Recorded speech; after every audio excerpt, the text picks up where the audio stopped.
악령들의 목격담 6장 초심리학 일부. 죽음에 대한 예언. 누구든지 죽음을 예언할 수 있다고 주장하는 사람이 플로리다에 살고 있습니다.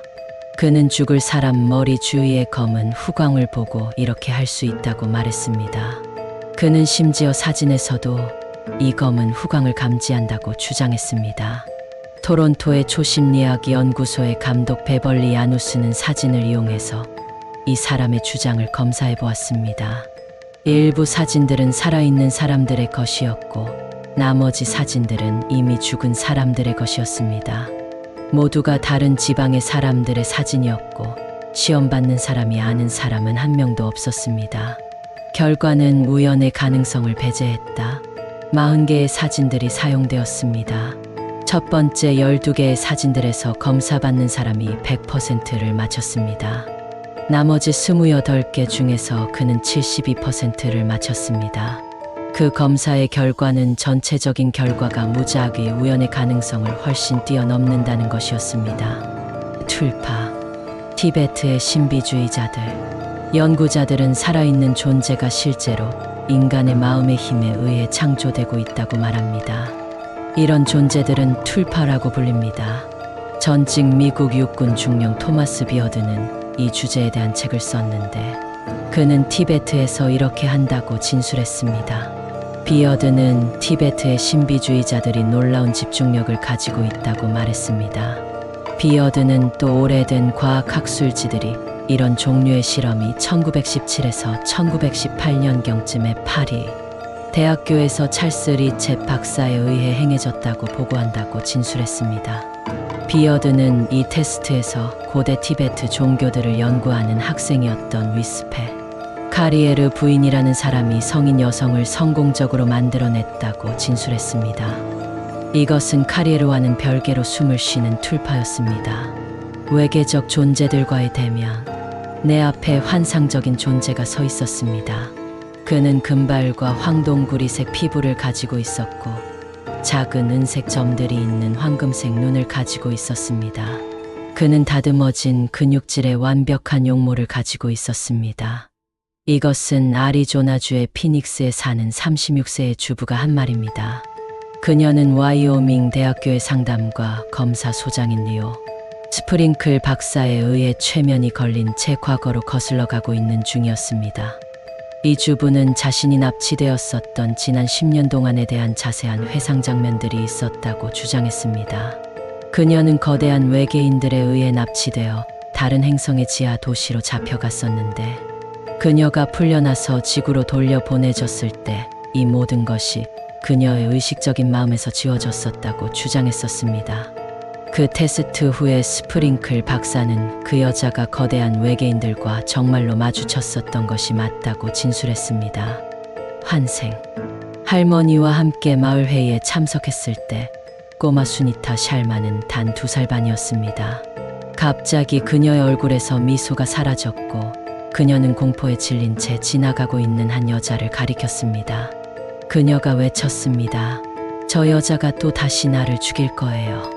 그런 다음 그 여자아이는 자신의 할머니에게 그녀가 이전에 살았었는데 그녀의 전생에서 방금 지나갔었던 여자가 고용한 불량배에 의해 자신이 살해당했었다고 말했습니다. 4살 된 람프라카 씨가 형과 함께 놀고 있었을 때 형이 그를 람이라고 불렀습니다. 그 사내 아이는 대답했습니다. 나는 람이 아니다. 나는 자인 씨이다. 그 다음에 그는 계속해서 그가 자인 씨라는 이름에 부유한 사업가였었는데 꼬마 람이 태어나기 10달 전에 죽었었다는 과거의 삶에 대해 말했습니다. 말타 샹커가 자신과 함께 살고 있는 가족들이 자신의 진짜 가족이 아니라고 주장했을 때 그녀는 단 2살이었습니다. 그녀는 그녀의 집에서 약 6.5km 떨어진 작은 마을에 사는 다른 가족을 자신이 속한 가족으로 묘사했습니다. 그녀는 다른 가족의 구성원으로서 물을 길러갔다가 우물에 빠져서 익사했었다고 말했습니다. 파스리카 박사에 의해 확인되다. 환생에 관한 이 3개의 진술들은 모두 방갈로르에 있는 인도의 명문 국립 정신건강과 신경과학 연구소의 사완트 파스리카 박사에 의해 확인되었습니다. 파스리카 박사는 3명의 아이들 모두의 주장들을 완벽하게 조사했습니다. 인조 여성이라는 텔레비전 프로그램의 주연이었던 영화배우 린지 와그너는 1979년에 시카고에서 로스앤젤레스로 가는 비행기를 타기로 예정되어 있었습니다. 비행기에 오르기 직전에 그 여배우는 떨기 시작했고 끔찍한 순간을 경험했다고 말했습니다. 그녀와 함께 있었던 그녀의 어머니는 린지가 과거에도 심령적 현상들을 경험했었기 때문에 그것을 그 비행기를 타지 말라는 경고로 받아들였었다고 나중에 말했습니다. 그 두 사람은 거대한 DC-12 이륙하는 것을 보았고 미국 항공 사상 최악의 공중 참사를 목격했습니다. 그 비행기는 잠시 공중에 있다가 추락했고 탑승객 272명 전원이 사망했습니다. 에롤 플린의 영화배우 이다 루피노와 에롤 플린은 친한 친구였고 심령적 사건들에 대해 자주 이야기했었습니다. 에롤 플린이 죽은 지 몇 달 후에 이다와 그녀의 남편 하워드 더프는 파티에 갔습니다. 갑자기 이다는 에롤 플린이 자기 옆에 있으면서 그녀의 어머니가 위험에 처해 있다고 말하는 것처럼 느껴진다고 말했습니다. 이다와 그녀의 남편은 급히 집으로 가서 때맞춰 전화를 받았는데 그녀의 어머니가 교통사고를 당했었다는 메시지를 받았습니다. 그녀의 어머니는 그날 밤 사망했습니다. 아서 스티렐 브래드 스타이거는 미지의 힘이라는 제목의 자신의 책에서 보이지 않는 영적 존재들의 유령 같은 음성들이 인디애나의 한 시골 아이를 멕시코만에서 가장 붐비는 항만 도시들 중 하나의 아버지가 된 철도 거물로 만들기 위해서 어떻게 조언을 해주고 상황을 조종하도록 도와주었는지에 대한 이야기를 합니다. 이 사람은 아서 에드워드 스티렐이었는데 그는 15살 때 그 보이지 않는 영적 존재들을 처음 대면했습니다. 그는 이 첫 대면에서 그들이 그에게 그느비에브 우드라는 이름의 여자와 결혼하게 될 거라고 말했다고 진술합니다. 그 당시에 그는 그런 이름을 가진 사람을 아무도 알지 못했습니다. 4년 후 19번째 생일이 지나고 몇 달 후에 아서 스티렐은 그느비에브 우드라는 이름의 여자와 결혼했습니다. 철도 거물. 다음에 그들이 스티렐 씨에게 이야기했을 때 그들은 그에게 서부로 가서 철로를 시작하라고 조언했습니다. 그는 능력도 없었고 돈도 없었기 때문에 이 일을 제기했습니다. 더군다나 그는 철로에 대해서는 아무것도 몰랐습니다. 그는 자신이 서부로 가는데 동의할 때까지 그 음성들이 자신을 내버려 두지 않았다고 말했습니다. 그는 캔사스시티로 가서 거기서 월 $40씩 주는 직업을 구했습니다. 그가 26번째 생일을 맞았을 때쯤 그는 이미 첫 번째 철로를 시작했었습니다. 그가 이 부문의 사업을 마쳤을 때는 캔사스시티 남부 철로, 캔사스시티 북부 연결 철로, 캔사스시티 오마하와 동부 철로, 캔사스시티 오마하와 동양 철로, 피츠버그와 멕시코만 철로, 그리고 포트아서 선박용 운하를 건설했습니다. 그는 4,000km의 이중선로 철로를 놓았고 40개의 마을을 만들었습니다. 이 어마어마한 거대 기업은 25만 명도 넘게 고용했습니다. 그의 사업은 철로에서 피칸 농장, 은행, 토지 개발과 다른 사업들에까지 미쳤습니다.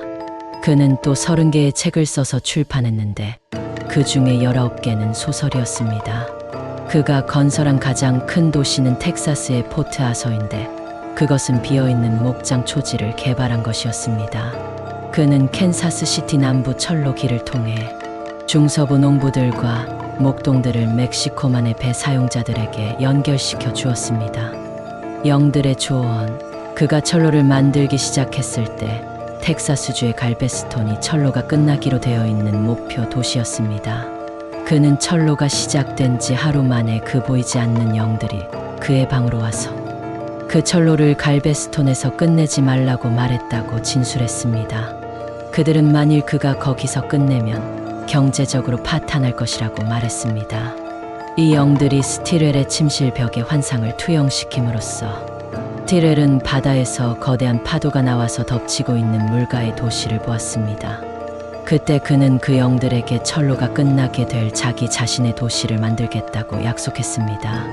그런 다음 그는 비평가들이 그를 미쳤다고 말했음에도 불구하고 텍사스의 포트아서 도시를 만들었습니다. 그들은 그것이 안 될 거라고 말했습니다. 그의 철로가 끝난 지 단 4일 후 그것을 헌정하는 날에 거대한 파도가 텍사스주의 갈베스톤 도시를 강타해서 그것을 거의 완전히 파괴했습니다. 이것이 사실일 수 있을까?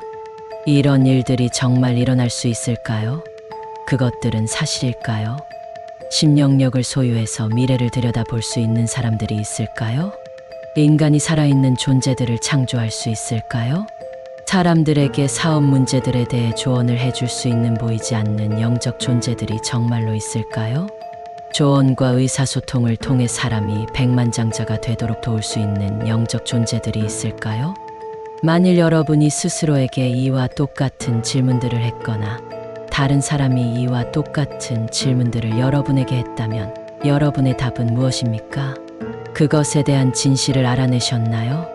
정확히 그것이 내가 하려는 것입니다. 내 경험과 내가 이 사건을 경험할 동안 받았었던 계시를 바탕으로 여러분에게 진짜 답을 말해주려는 것입니다. 주술 악령들, 탐욕의 악령들이 포함된 무리의 악령들을 떠난 후에 우리는 나에게 강조되었던 세 번째 무리 또는 계급에게로 갔습니다. 이것은 내가 주술 악령들이라고 부르는 무리입니다. 이 무리는 마법, 거짓 종교, 마술, 자기 파괴, 심령적 현상, 비술, 강령술, 사탄 숭배자들, 그리고 그와 관련된 모든 전문 영역들과 같은 검은 마법의 영역들의 기술을 소유하고 있었습니다. 이 무리의 악령들에 대한 연구로부터 우리가 심령적 현상들이라고 부르는 것에 대한 질문들을 답할 수가 있습니다. 오해하지 마세요. 내가 보고했던 그 각각의 사례들에서 뭔가 범상치 않은 일이 일어나고 있었습니다. 그 각각의 사람들의 삶 속에 있었던 사건들은 실제였고 상상이 아니었습니다. 어떻게 그런 일들이 일어났는지 배워봅시다. 환생과 관련된 그 3명의 어린아이들 모두 그 분야의 전문가들에게서 검사를 받았습니다. 그 검사들은 무엇이든 거짓된 것을 드러낼 만한 사실들을 조사하고 분별하도록 설계되었습니다. 절대 오해하지 마세요. 그 세 아이들은 자기들이 했던 말을 정직하게 믿고 있었습니다. 같은 종류의 환생에 대한 기록이 수천 개나 더 있습니다. 환생이라고 알려진 그런 현상들은 인도에만 국한된 것이 아니라 여기 미국에서도 인정을 받고 있습니다. 그 각각의 사례들은 이 문제에 관한 진실을 알아내기 위해 삶을 바친 많은 과학 전문가들과 함께 전문가들에 의해 잘 기록이 되어 있습니다. 내가 보고했었던 3명의 아이들의 사례에서 전문가들은 그 아이들이 최면 사태에 있을 동안 끄집어낸 사실들이 그들이나 그들 가족들, 누구에게도 전혀 알려질 가능성이 없었던 사실들이라고 진술했습니다. 그리고 그 검사에서 수집했던 정보를 더 조사해봤는데 그것이 사실로 증명되었습니다. 세 번째 계급의 악령들은 그리스 신화에 나오는 형상들처럼 일부는 사람이고 일부는 동물처럼 보였습니다. 결정적인 증거. 이런 종류의 절차는 인도뿐만 아니라 미국에서도 전문가들이 연구하는 각각의 사례에서 실행됩니다. 진짜 과학자들에 의한 이런 과학적 조사들의 결과로서 많은 사람들이 환생이 실제라는 결론을 내렸습니다. 대다수가 세계에서 훌륭한 대학들에서 교육을 받았고 그중 많은 이들이 미국에서 교육을 받았던 이 박식한 사람들은 그들의 결론을 뒷받침하기 위한 수톤의 증거를 축적했습니다. 각각의 사례에 있어서의 증거가 실제 사례의 과거 연구에서 나옵니다. 이 전문가들 중 많은 이들이 우리의 최고 의대에서 훈련받은 의사들입니다. 사실상 그들 대부분이 의학 학위를 가지고 있습니다. 그렇습니다. 이 전문가들이 그들의 마음에 의심의 여지 없이 환생이 실제라고 증명했습니다. 그 결론에 대한 유일한 문제점은 환생이 실제가 아니라는 것입니다. 환생은 실제가 아니다. 이 빈틈없는 사람들이 속은 겁니다. 악령들이 솜씨가 좋아서 교묘하게 거짓말을 팔아넘긴 겁니다. 환생은 사람들을 혼동시키고 사탄의 진짜 부도덕성으로부터 관심을 돌리기 위해 사용된 사탄의 커다란 거짓말들 중에 하나일 뿐입니다. 이것은 강령술의 악령이 행하는 여러 역할들 중 주요한 역할입니다. 동방 신비 종교들.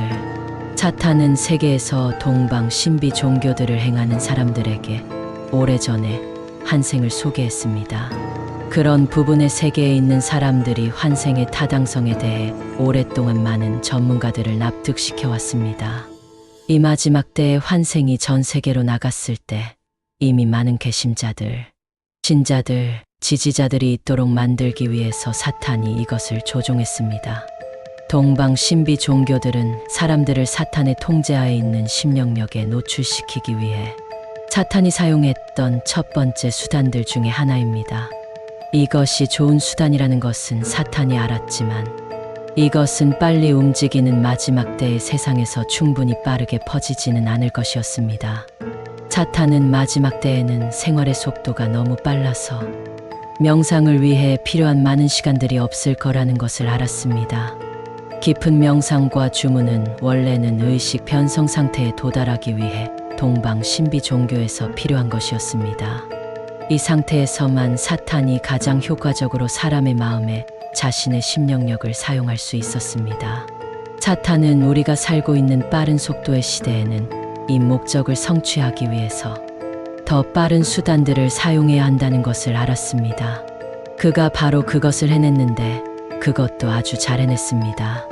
환각성 마약 문화에 대해 생각해 보십시오. 환각성 마약들. 환각성 마약들은 천재적 타격입니다.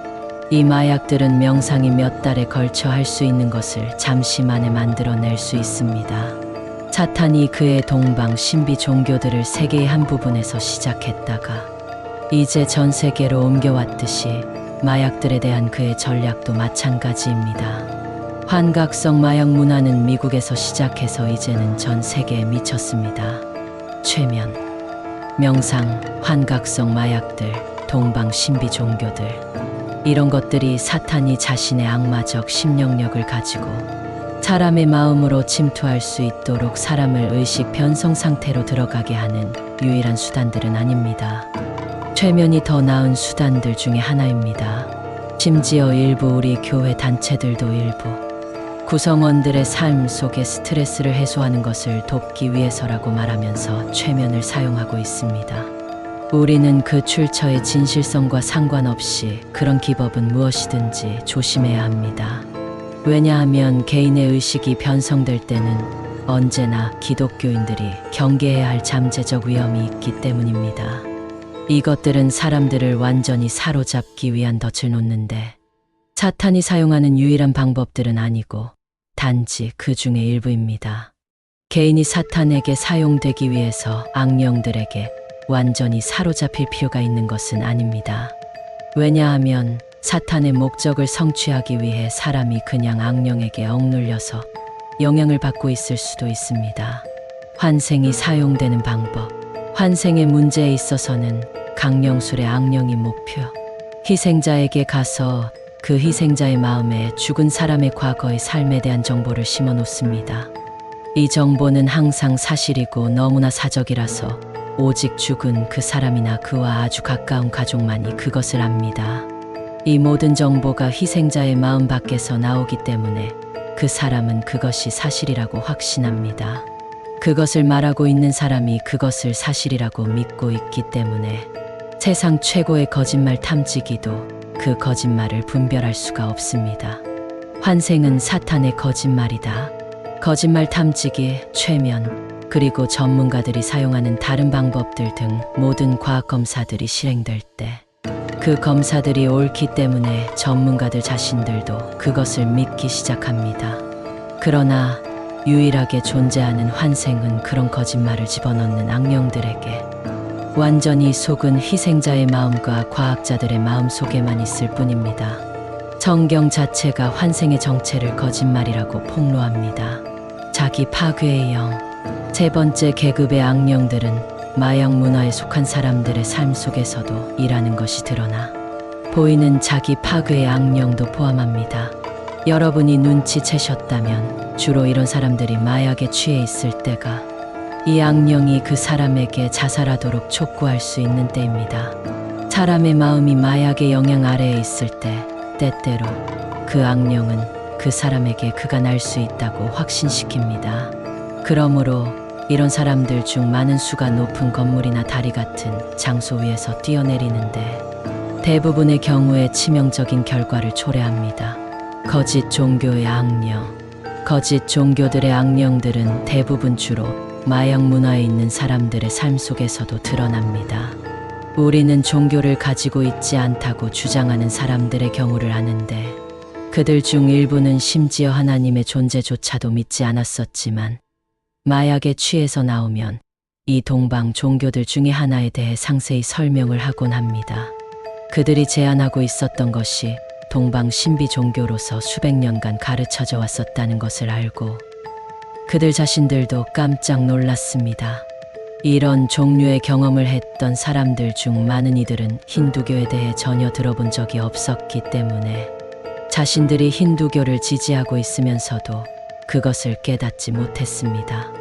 강령술. 앞서 우리가 강령술의 악령에 대해 이야기했습니다. 강령술은 사전에서 죽은 자들과 대화하는 행위라고 정의됩니다. 이것은 성경에서 강하게 금지하고 있습니다. 신명기 18장 10에서 11점. 이 악령은 환생 현상을 책임질 뿐만 아니라 영매에게 정보를 제공하는 데 사용되며 죽은 사람의 영들을 흉내내는 악령이기도 합니다. 그는 때때로는 자신을 유령이나 환영, 귀신들로 이 물리적 세상에 나타낼 수 있습니다. 유령. 유령에 관해서 말하자면 사람이 죽으면 그의 영은 자신이 이 삶에서 한 선택을 바탕으로 즉시 그를 위해 준비된 장소로 갑니다. 만일 그 사람이 구원받았고 하나님께 속해 있으면 그는 즉시 셋째 하늘로 가서 하나님께서 그를 다시 데리고 나오실 때까지 거기에 머물 것입니다. 육체적 죽음 후에 사람의 영은 이 물리적 세상과는 더 이상 접촉하지 않습니다. 죽음으로 자유해진 사람의 영은 이 세상에서 일어나는 일은 알지도 못합니다. 역대하 34장 28, 욥기 14장 21. 구원받지 않은 사람들은 지옥으로 가기 때문에 그들이 잠시 동안이라도 거기를 떠나는 것은 불가능합니다. 누가복음 16장 26. 성경이 우리에게 이것을 말한다는 사실 외에도 나는 그 사실의 진실성에 대해 증언할 수 있습니다. 나에게 여러 악령들을 보여주기를 마친 후에 안내하는 천사들은 나를 한 곳으로 데려가서 성도들이 집으로 가는 것을 보도록 허용했습니다. 나는 성도들이 여행하고 있는 그 터널 밖에서 옆으로 따라가도록 허용되었습니다. 그들이 셋째 하늘의 입구들에 도착했을 때 나는 그들이 입장하는 것을 지켜보았습니다. 성도들이 들어가도록 허용된 후에 사람이 그 입구들로 들어가면 주 예수께서 첫째 부활 때 그들을 다시 데리고 나오실 때까지는 거기서 나올 수 없다고 천사들이 나에게 말해 주었습니다. 이것은 내 책 플라시보에서 자세히 다루었습니다. 유령들은 실제로는 악령들입니다. 죽음의 순간 이후로 사람의 영은 즉시 그를 위해 준비된 장소로 가는데 그 모든 유령 이야기들의 원인은 무엇일까요? 이런 위장 뒤에 있는 지휘자는 죽은 사람의 영을 흉내내는 능력을 가진 강령술의 악령입니다. 이 세상에서 보여지는 유일한 유령들은 죽은 사람을 흉내내는 그 악령들 뿐입니다. 보여지는 것이 실제 영적 존재이기 때문에 이 악령들은 유령들로 나타나는데 너무나 능숙해서 수백 명의 소위 전문가들에게 유령들이 실제라고 확신시켰습니다. 그러나 죽은 사람의 영이라는 면에서는 그들은 실제가 아닙니다. 흥미로운 것은 유령이라는 단어 자체가 영이라는 뜻이라는 것입니다. 사탄은 수천 명의 사람들을 정복하기 위해 두려움의 영과 함께 일하는 이 똑같은 영 또는 악령을 사용했습니다. 얼마나 많은 사람들이 죽은 이들에 대한 병적인 두려움을 가지고 있는지 보십시오. 악령들의 목격담 6장 초심리학 2부. 이런 것들에는 절대 관여하지 마십시오. 환생 유령들, 마음이 만들어낸 살아있는 존재들, 조언을 해주는 음성들, 미지의 근원으로부터 받은 메시지들, 보이지 않는 힘에 의해 움직이는 물리적인 물체들, 사탄 숭배, 거짓 종교들, 마술, 온갖 주술들, 그리고 그와 관련된 다른 전문 분야들은 이 특정 무리의 악령들에 의해 조정됩니다. 이런 행위들 중 어떤 것이라도 성경이 강력하게 정죄하는 것을 볼 때 이런 문제들에 관한 그들의 힘의 지표를 볼 수가 있습니다. 신명기 18장 10에서 12. 성경은 하나님의 사람들이 어떤 형태로든지 점성술, 마술, 마법, 강령술, 주술 등에 참여하는 것을 절대로 금지하고 있습니다. 하나님의 사람들은 재미로라도 이런 일들에 조금도 관여하지 말라는 지시를 받았습니다. 수호령들, 이런 이교도적인 행위들을 정죄하는 성경 말씀들을 읽을 때 우리는 수호령이라는 용어를 보게 됩니다. 나는 우리가 많은 다른 성경 구절들에서 발견하는 수호령에 대해 설명을 하는 것이 현명하리라고 생각했습니다. 내가 아는 많은 사람들이 수호령이 무엇인지에 대해 잘못된 인상을 가지고 있습니다. 웹스터는 수호령을 친밀한 동료, 사람을 수종들고 섬기거나 보호하기 위해 주로 동물 안에 들어가 있는 동반자의 영이라고 정의합니다.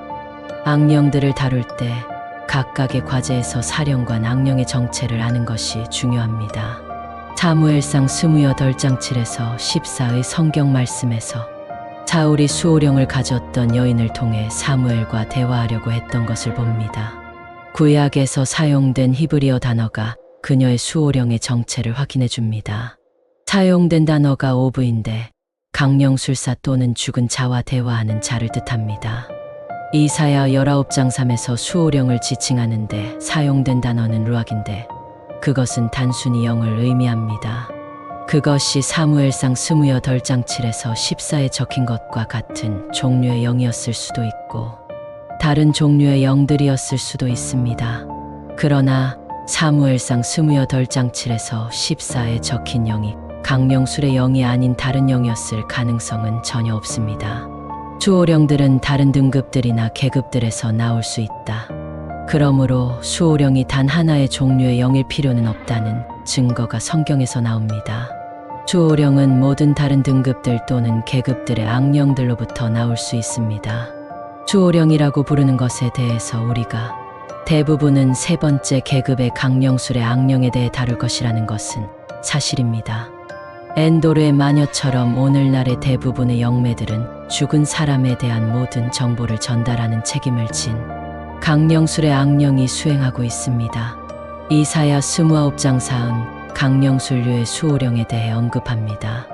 레위기 20장 6과 27 사무엘상 28장 7에서 14 역대하 10장 13 역대하 33장 6 이사야 29장 4에 언급된 것들이 강령술의 수호령을 다루고 있지만 다른 무리에서 나온 영들을 의미할 수 있는 수호령들에 대한 다른 성경 구절들도 있습니다.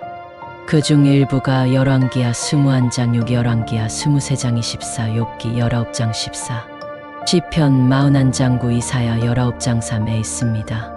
내 경험에서 나온 모든 정보와 성경을 바탕으로 나는 수호령이 적절한 이름이 아니라 단순히 많은 다른 영들의 기능 하나에 대한 식별이라고 결론 지었습니다.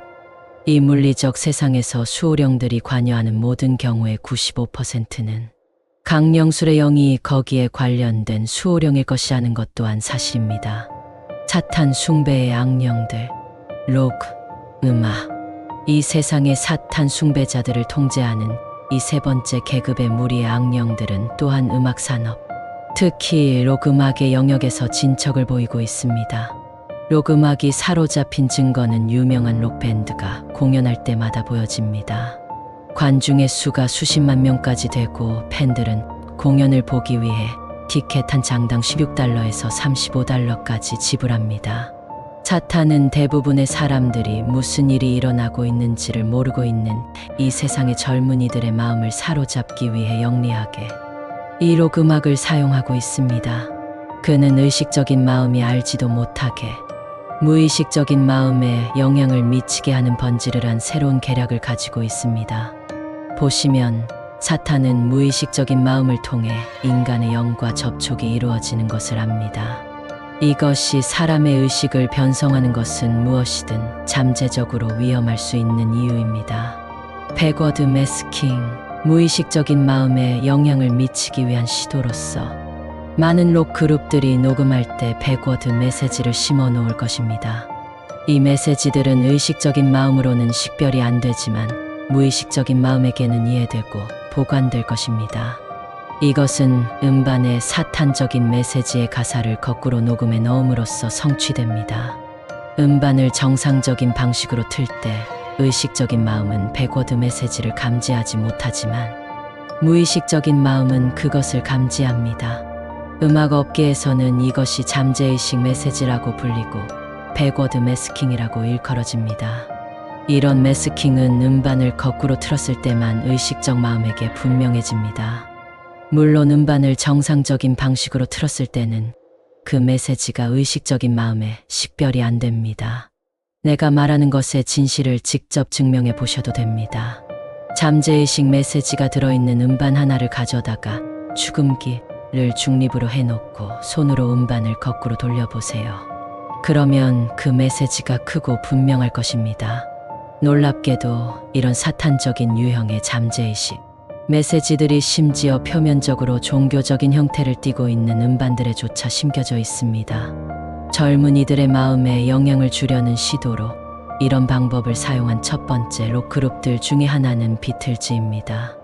굿나잇 오디오의 최고 기술자였었던 톰 곤돌프가 이렇게 말했습니다. 비틀즈는 자신들의 음반에 항상 백워드 음성들을 넣었다. 록의 루시퍼, 비술에 빠져있는 록 그룹들. 오늘날 현대 록 그룹들 중에서 믹 제거는 사탄 숭배자들의 지도자로 여겨집니다. 그 업계에 있는 사람들에게 그는 록의 루시퍼라고 알려져 있습니다. 롤링스톤즈의 노래 악마를 향한 동정심은 사탄 숭배자들에게는 비공식적 애국가가 되었습니다. 또 다른 그룹 블랙오크, 아칸사스는 아칸사스에 전기가 들어왔던 날이라는 제목의 노래를 가지고 있습니다. 그 노래를 거꾸로 틀어보면 이렇게 말합니다. 사탄, 사탄, 사탄, 그는 하나님이다. 그는 하나님이다. 그는 하나님이다. 이 그룹은 레드 제플린, 플리트우드 맥, 이글스, 롤링스톤즈와 같은 다른 이들과 함께 모두 비술에 빠져 있습니다. 록 그룹들이 젊은이들의 마음을 정말로 전복시키려고 노력하는 경우에 있어서 이것은 젊은이들의 도덕성을 파괴해서 그들을 마약과 개방적 성행위로 인도하려는 노골적인 시도입니다. 때때로 심지어 그룹의 이름조차 그 그룹의 동기를 나타내 주는데, 예를 들면 AC/DC라고 알려진 그룹입니다. AC/DC는 양성애를 표시하며 그 글자들 사이에 줄은 사탄적 S를 표시합니다. AC/DC는 지옥은 있기에 그다지 나쁜 장소가 아니야. 지옥으로 가는 고속도로, 지옥의 종들이라는 제목의 노래들을 가지고 있습니다. 레드 제플린은 천국으로 가는 계단이라는 노래를 가지고 있는데, 그 노래를 거꾸로 틀면 일부분은 나는 내가 사탄과 함께 살기 때문에 노래할 거야 라고 말합니다. 같은 노래의 다른 부분은 거꾸로 틀었을 때 결코 피할 수 없어. 나의 달콤한 사탄, 나를 슬프게 만드는 자는 슬퍼질 거야. 나의 힘은 사탄 이라고 말합니다. 그 노래를 정상적으로 틀면 이렇게 말합니다. 산울타리가 북적거린다고 이제 놀라지 말아요. 단지 5월의 여왕을 위한 봄 청소일 뿐이니까요. 네, 당신이 갈 수 있는 두 개의 길이 있어요. 그러나 결국은 당신이 가고 있는 길을 바꿀 시간이 여전히 있어요. 원래 가사 메시지와 백워드 메시지가 무의식적인 마음속에서 합쳐졌을 때 그 사람은 선택해야 하는 길이 사탄을 향한 길이라고 믿도록 영향을 받을 수 있습니다. 또 다른 이가 먼지를 깨문다. 음반을 정상적으로 틀었을 때 또 다른 이가 먼지를 깨문다 라는 제목의 퀸의 노래의 끝부분 가까이에서 그 제목이 계속해서 여러 번 반복됩니다. 그러나 그 노래를 거꾸로 틀어보면 같은 지점에서 이렇게 말하는 백워드 메시지가 있습니다. 마리화나를 피우기로 결정해. 이 메시지가 여러 번 반복됩니다. 이런 그룹들을 통한 사탄의 로, 음악 사용을 폭로하는 싸움에서 앞서가는 사역자들 중에 하나는 제임스 기비 길버트입니다. 제임스는 텍사스주 카우프만에 있는 그리스도의 교회의 청소년 사역자입니다. 길버트는 이 분야에서 엄청난 연구를 했는데 이것과 싸우는 대부분의 사람들이 의심하는 것보다도 훨씬 더 많은 잠재의식 메시지 기법이 사용되고 있다고 말합니다. 그는 자기 지역에서 이런 음반을 구입하는 청소년들은 그들이 자신들의 마음을 망치고 있다는 것을 깨닫지 못한다고 말했습니다. 청소년들이 정상적으로 틀어진 음반을 의식적인 마음으로 듣고 있을 동안에 사탄은 같은 음반의 백워드 매스킹으로 그들의 무의식적인 마음에 메시지를 집어넣고 있습니다. 그가 이렇게 할 수 있는 이유는 마음이 들은 모든 것들을 저장하고 보관하는 컴퓨터와 같기 때문입니다. 무의식적인 마음은 사람이 인식하는 것보다 더 많은 잠재력을 가지고 있습니다. 사탄의 공격. 길버트는 교회와 학교 단체들에서 자신의 연구에 대한 세미나를 발표합니다. 이 세미나들은 사탄의 공격이라고 불립니다.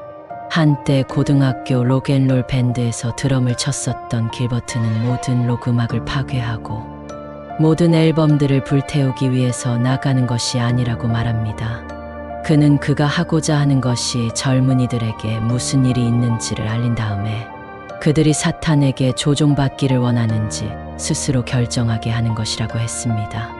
길버트는 부모들이 이 문제에서 청소년들을 도울 수 있기 이전에 부모들 자신들의 일부 행동들을 청소해야 한다고 주장합니다.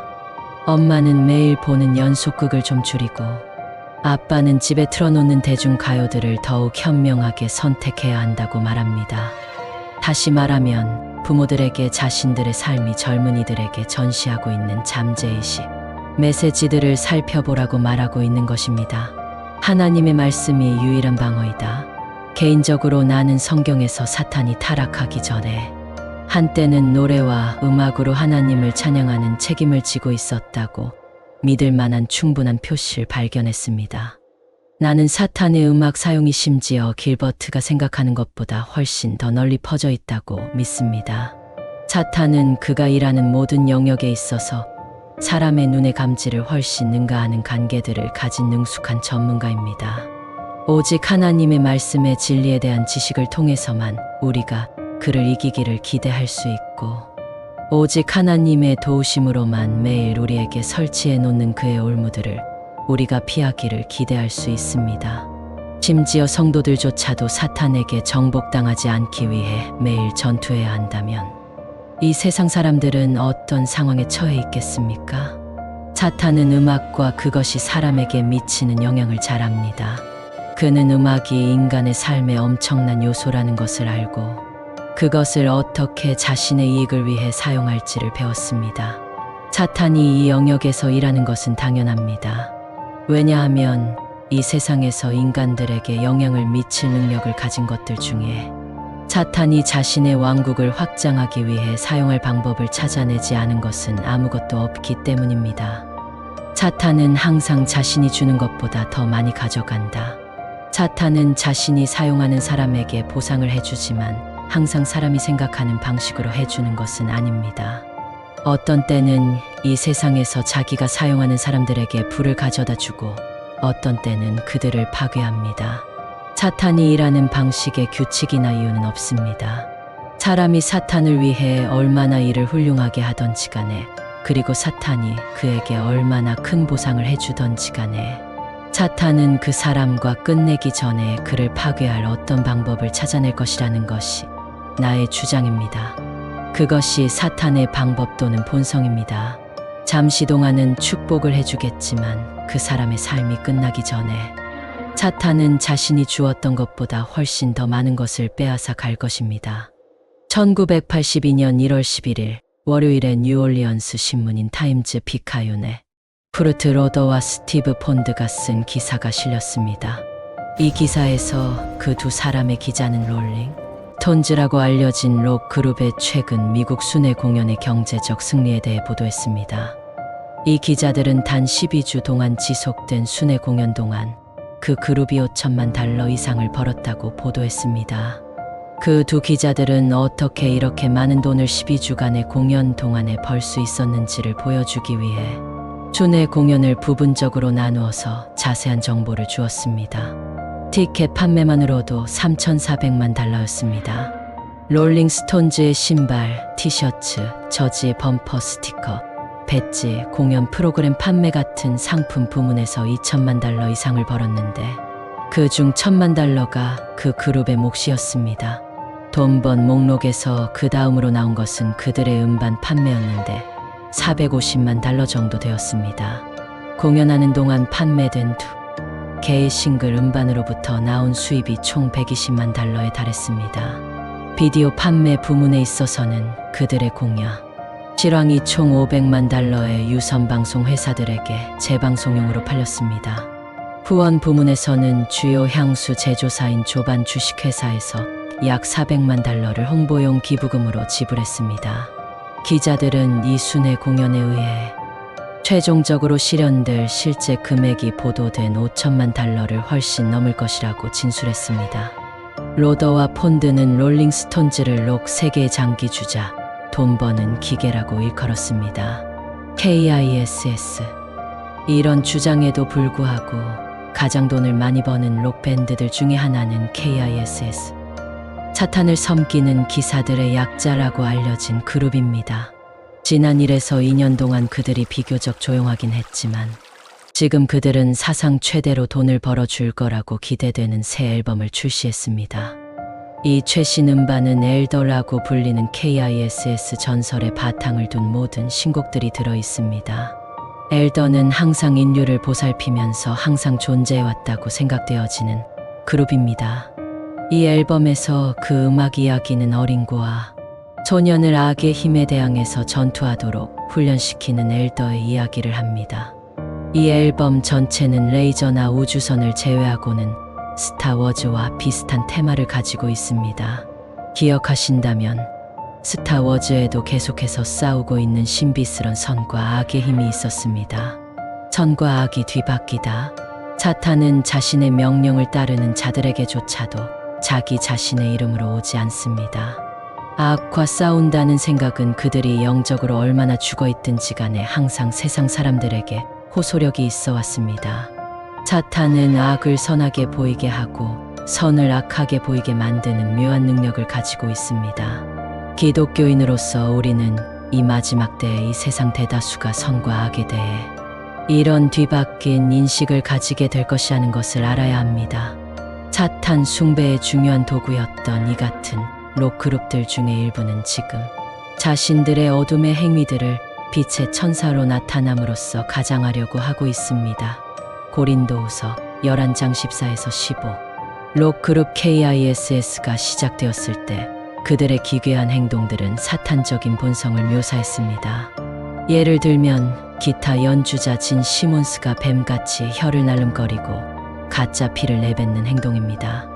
모든 멤버들이 여전히 끔찍한 분장을 사용하고 여전히 무대 주위를 미치광이처럼 누빕니다. 아닙니다. 시간이 지나도 KISS라고 알려진 그 록 그룹은 변하지 않았습니다. 그들은 여전히 사탄을 섬기는 기사들이니까요. 2단. 세 번째 계급의 악령들은 거짓 종교들을 지배하는 자들이고 다른 악령들만큼이나 바쁩니다. 사탄의 마지막 때의 공격 계획에 있어서 그들이 관여하는 것은 우리나라의 많은 광신적 종교 집단들을 보면 분명해집니다. 이단이라는 단어가 기독교인 집단을 가리킬 때는 대부분의 사람들이 짐 존스 집단 자살 사건을 생각합니다. 웹스터는 이단을 비정통적이거나 허위로 간주되는 종교라고 정의합니다. 물론 우리는 허위가 거짓을 의미한다는 것을 압니다. 그러므로 이단은 잘못된 종교를 가르치는 모든 집단일 것입니다. 잘못된 종교를 가르치기 위해서 짐 존스처럼 해야 하는 것은 아닙니다. 사탄은 인류가 절망적으로 종교적이라는 것을 압니다. 그 신이 지극히 높으신 진짜 하나님이 아닌 한 사람이 어떤 신을 숭배하든지 사탄에게는 상관이 없습니다. 하나님을 숭배하는 것은 사람의 본성입니다. 성경은 그 진짜 하나님에 대해 우리에게 말해주고 성령께서는 예수님을 통해 우리에게 그분을 개인적으로 만들어 주십니다. 속았다. 사람이 진짜 하나님을 끈질기게 찾는 것을 멈추게 하기 위해서 사탄은 거짓 신을 줍니다. 대부분의 기독교인들이 성경을 읽고 공부하지 않는다는 것은 사실이고 많은 사람들이 성경이 뭐라고 하는지와 어떻게 예배해야 할지에 대해 설교자가 그들에게 말해주는 것에 의존합니다. 사탄은 자신이 조정할 수 있는 설교자가 자신의 왕국에 매우 가치 있는 자산이라는 것을 압니다. 만일 그 설교자가 어떤 종류의 초자연적 능력과 함께 좋은 이야기를 가지고 있으면 사람들은 믿고 그의 추종자들이 될 것입니다. 실제로는 그들이 하나님을 따르기를 추구하는 가운데 사탄을 따르고 있고 너무나 솜씨 좋게 속아서 그들은 자기들이 어디에서 덫에 걸렸는지를 보지 못합니다. 그 결과로서 우리는 완벽하고 성경의 바탕을 둔 하나님을 경외하는 종교처럼 보이는 많은 거짓 종교들을 가지고 있습니다. 그러므로 우리는 이단들의 큰 분모가 지도자라는 것을 발견합니다. 이런 이단들의 지도자들은 엄청난 웅변적 설득력의 재능을 가지고 있습니다. 고린도후서 11장 15점. 악령들은 때로는 이 지도자를 통해 기적을 만들어내는 경지까지라도 갈 것입니다. 왜냐하면 그들이 그를 믿을 만하게 유지해서 양떼를 확실히 책임지게 해야 하기 때문입니다. 무신론자들, 인본주의자들, 이 똑같은 악령들은 이단과 관련해서 정반대라고 부를 만한 것, 즉 무신론자도 책임을 지고 있습니다. 그들은 하나님이 없다고 주장하는 사람들을 수확하고 영향을 미칩니다. 오늘날 대부분의 무신론자들은 인본주의자들입니다. 인본주의는 그 자체가 종교입니다. 그러므로 종교적이지 않다고 주장하는 뒤 똑같은 무신론자들은 사실은 진짜 하나님의 존재를 부인함으로써 신을 숭배하고 있습니다. 그들은 자신의 신을 섬기면서 그것을 알지조차 못합니다. 그들의 신의 이름은 사탄입니다. 이단들은 어디에나 넘쳐납니다. 그들은 소위 교파적 교회들이라고 불리는 많은 곳들에 존재합니다. 그러므로 누구를 예배하고 무엇을 믿을지에 대해 성경이 말하는 것을 개인이 이해하는 것이 마땅합니다.